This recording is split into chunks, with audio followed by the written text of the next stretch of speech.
خوش اومدین به قسمت دوم پادکست. سلام مادر. درود بر شما. شبت بخیر. شب شما هم بخیر. مادر، توی قسمت قبلی راجع به تحول آدمیزاد گفتی. میخواستم بدونم یعنی چی که شاهنامه از ابتدای بشریت شروع میشه؟ سوال خوبی کردی.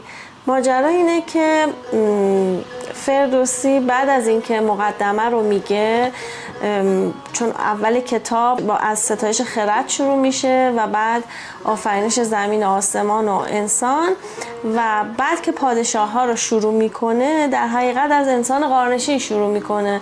بنابراین شما سیر تحول بشر و آدمیزاد رو از زمانی که غارنشین بوده در قالب داستان و شعر از فردوسی دریافت میکنی تا میرسه به تمدن و کشف ماجراهای مختلف، لباس، پوشاک، خوراک، هر چیزی که رشدش رو باعث میشه رو شما میتونید سیرش رو در شاهنامه دنبال بکنید، به شرطی که به ترتیب از اول خوانش انجام بدید. لیلی جون، من سوالم اینه که آیا ما متوجه شکل‌گیری تمدن توی شاهنامه میشیم؟ بله کاملا. به دلیل اینکه از جایی که بشر نیازمندی ها شروع میشه و متوجه نیازمندیش میشه، این داستانش در شاهنامه به صورت زندگی پادشاهان و کارهایی که در حق بشر انجام دادن شکل میگیره و به صورت داستان بیان میشه و فوق العاده زیباست. پس لیلی جون، شما دارید میگید که یه جوری داستان شاهنامه از پادشاهی جمشید شروع شده و تمام این داستان از اونجا آغاز میشه؟ نه، جمشید به قول معروف نقطه اوج پادشاهی و شروع اون تمدن است که تو ذهن شما میگذره، ولی قبل از اون از کیومرث شروع میشه که اگه بخواین میتونم یه کوچولو براتون بگم که ماجرا از چه قرار بوده. حتما خوشحال میشیم. خب ماجرا از کیومرث پادشاه شروع میشه. به دلیل اینکه کیومرث میتونیم بگیم که چون یکی از پادشاهان باهوش بوده، بنابراین در شاهنامه اومده که میشه کدخدای آدما. سخنگوی دهقان چه گوید نخست، که نام بزرگی به گیتی که جست. که بود آنکه دیهیم بر سر نهاد، ندارد کسان روزگاران به یاد. مگر که از پدر یاد دارد پسر، بگوید تو را یک به یک در بدر. فردوسی این شکلی شروع میکنه که از گذشته ها، از شنیده ها، چون ما میدونیم که شاهنامه جمع‌آوری یشت‌نامه ها، به قول معروف رستم نامه ها، خدای نامه هاست و مجموعه اینا رسیده به دست فردوسی و او شروع کرده اینها رو به ترتیبش رو رعایت کرده و به صورت شعر و خلاق اینا رو به قول معروف به دست ما رسونده شده شاهنامه.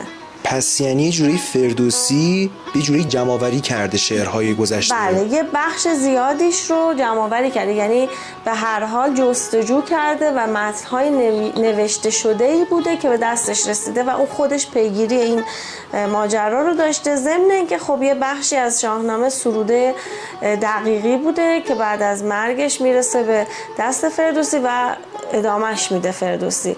منتها خب به دلیل خلاق بودنش میاد به صورت شعر درش میاره و این شعرگونه بودن شاهنامه و حماسی بودنش خب خیلی جذاب و شگفت انگیزه و این شکلی میشه که کیومرث که یک آدم غارنشینه، آغاز داستانمون با کیومرثه.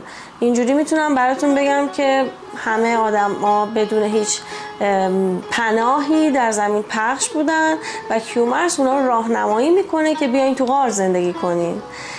بنابراین بشر، آدمیزاد دور هم جمع میشه، از خطر دور میمونه، میفهمه که هر چی با هم جمع باشن قاعدتاً خطر براشون کمتر خواهد بود، میتونن همدیگر رو حمایت بکنن. این شکلی زندگی غارنشینی آغاز میشه و یکم که از قصه میره پای اهریمن باز میشه به داستان. اهریمنی که آزورزه و رشک میورزه به زندگی غارنشینی آدمیزاد و میخواد که بره غارشون رو بگیره.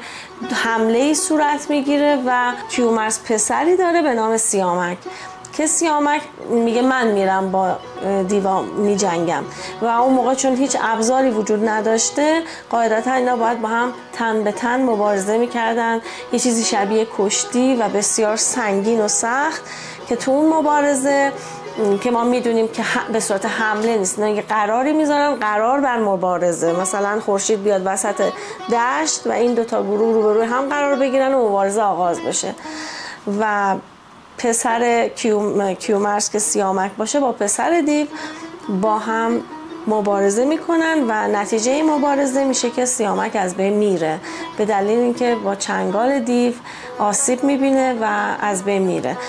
کیومرث خیلی آزرده میشه، تنها بچهش بوده، خیلی دوستش داشته، بنابراین یه مدتی به سوگواری میگذره تا اینکه سروش آسمانی میاد سراغش که پاشو و دیوها همچنان هستن و احتمال اینکه بخواد حمله صورت بگیره وجود داره یا بخواین که یک کارزار جدیدی داشته باشی.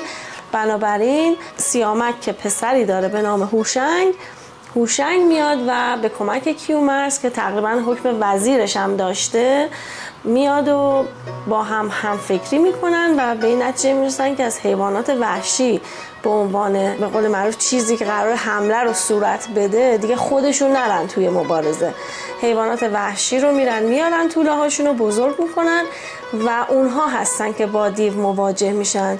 زمانی که قرار میشه با هم رو بشن توی چشم هم زدن این حیوانات وحشی کار دیوار رو میسازن و اتفاق خیلی جالبی که میفته اینه که پیروز میشن.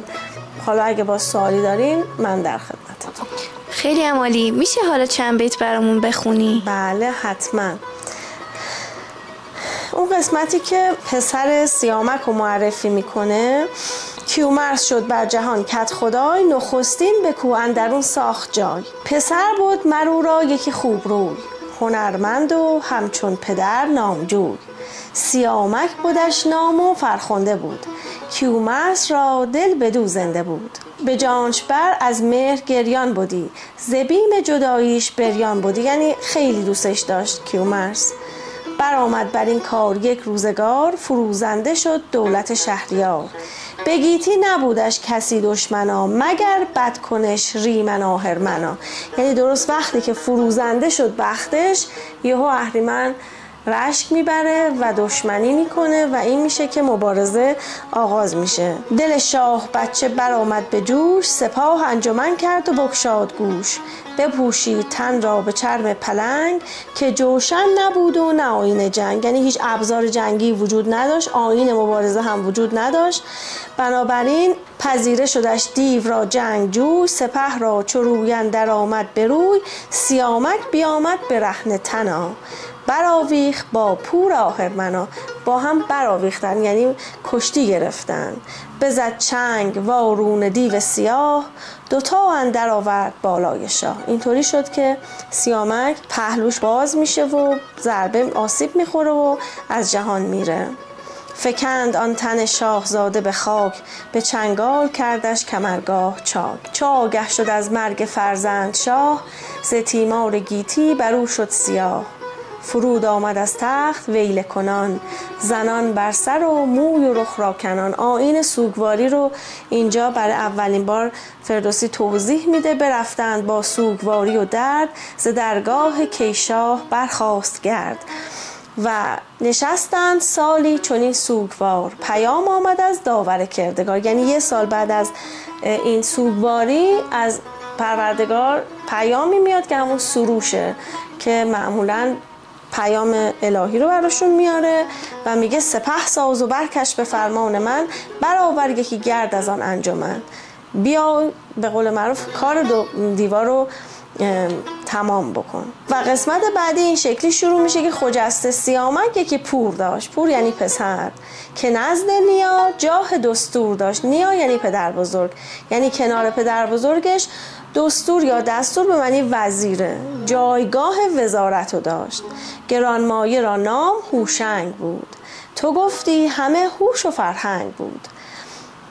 به نزد نیا یادگار پدر، نیا پروریده مرو را ببر.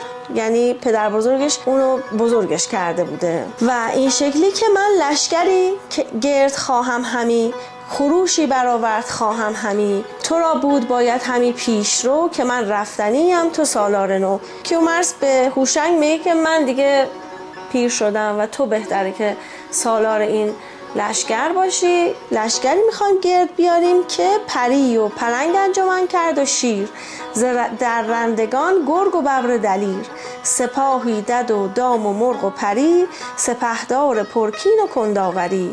پس پشت لشکر کیومرث شاه، نبیره به پیش اندرون با سپاه. چون که کیومرث دیگه سنش بالا بود، پشت لشکر میسته، جلودار خود هوشنگه. حیوانات وحشی هم که ردیف اولن و بدین ترتیب بیامد سیه دیو با ترس و باک، همی به آسمان بر پراکند خاک. به هم برشکستند هر دو گروه، شدند از دد و دام دیوان ستوه. دیوان به تنگ اومدن و نتونستن دووم بیارن و به راحتی از پسشون بر اومد هوشنگ. و چو آمد مران کینه را خواستار، سر آمد کیومرث را روزگار. و زمانیه که دیگه کیومرث باید از این جهان بره و دیهیمشو بسپره به هوشنگ. طبق رسم پادشاهی این دیهیمو به هوشنگ میسپاره و از مردم میخواد که حرفشو گوش کنن و از هوشنگ هم میخواد که هر آنچه که بهترینه برای مردمش فراهم کنه. طبق روال شاهنامه هر شاهی که میاد کار شاه قبلی رو کاملتر میکنه، امکانات رو برای مردمش بیشتر فراهم میکنه و همون سیر تمدنیه که شما مد نظرتون بود. زمان هوشنگ این شکلی بوده که میگفته که حیوانات رو دوتا بیارین پیش خودتون، کسی به حیوانات آزار نده، اینا زیاد بشن و با پوست انواع حیوانات لباس درست میکردن، قاقم و سنجاب و روباه و اینا رو جدا جدا قبلا هرچی گیر دستشون میومده شاید میپوشیدن، ولی دیگه هوشنگ میگه که اینطوری لباس بپوشین. و یک ماجرای خیلی شگفت انگیزی در زمان هوشنگ اتفاق میفته و اونم پدیدار شدن آتشه که خب عصر آتش که شروع میشه کلا همه چی تغییر میکنه. فکر میکنم که میتونیم بذاریمش برای یه دفعه دیگه. اگه تا اینجا سوالی دارین یا چیزی ذهنتون رو مشغول کرده میتونیم بپرسیم. خیلی ممنون لیلی جون بابت توضیحاتی که بهمون دادید و خوانش زیبایی که از شاهنامه داشتید. خواهش میکنم. فقط اینم خوبه که براتون یادآوری کنم که این تقسیم بندی که اساتید کردن اینه که یه قسمت پیشا تاریخه که همون اسطوره‌ای میشه، یه قسمت پهلوانی داریم و یه قسمت تاریخی. ما الان در قسمت پیشا تاریخ شاهنامه هستیم، بنابراین تاریخ هنوز شکل نگرفته. اون تمدنی که مد نظر شماست تعریف امروزی از تمدنه. در حقیقت اون قسمت خیال انگیزی بشره که حالا آدما با داستان‌های متفاوتی اون رو برای خودشون یا برای دیگران شرح میکنن. ما الان اون قسمت آدمیزادو داریم از فردوسی میشنویم. پس ما میشه قسمت بعدی راجع به پیدایش آتش با ما بیشتر صحبت بکنی؟ بله حتما، پیدایش آتش و عصر آهن. ممنون میشم اگه دوست داشتین ما رو توی اینستاگرام، کست باکس و یوتیوب دنبال بکنید و اگر دوست داشتین خوشحال میشیم که توی کامنت ها نظرتون رو برای ما بنویسید. شب و روزگار خوش.